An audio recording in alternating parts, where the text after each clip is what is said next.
কালো অন্ধকার থেকে আমার সঙ্গীরা আমায় ডাকে। একদিন যাতে সঙ্গ পেয়ে আজ নিঃসঙ্গতায় ঢুকছি। কবরের ভেতর থেকে যে ভিউটা, ওইটা আসলে বলার মতো না।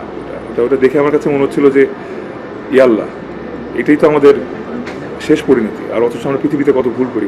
অন্তর্জালে মুক্তি পেয়েছে ক্যাপিটাল ড্রামার নতুন নাটক খোয়াবনামা।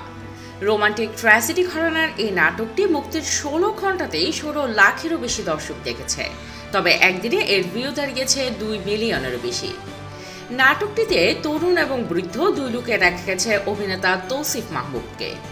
দুই লুকে প্রশংসা পেলেও জ্যান্ত লাশ হয়ে কবরে শোয়া এবং বৃদ্ধ লোকের জন্য প্রস্থেটিক মেকআপের সাহায্যে বয়স্ক সাজা তার জন্য সহজ ছিল না। এই লুক নীতিকে মুখে ফোস্কা পড়ে গেছে বলে জানান এই অভিনেতা। অস্বস্তি, রহস্য আর ভয়, এই 3 উপাদান ঘিরেই নির্মিত হয়েছে নতুন নাটকটি। সামাজিক যোগাযোগ মাধ্যমে এই নাটকের একটি ভিডিও ভাইরাল হলে এর জনপ্রিয়তা বাড়তে শুরু করে।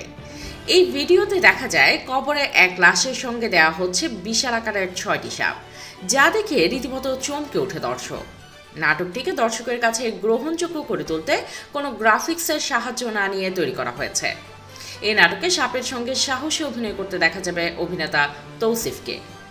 তৌসিফ ছাড়াও এই নাটকে কেন্দ্রীয় চরিত্রে অভিনয় করেছেন অভিনেত্রী তানজিন তিশা। নাটকে তার চরিত্রের নাম রূপা।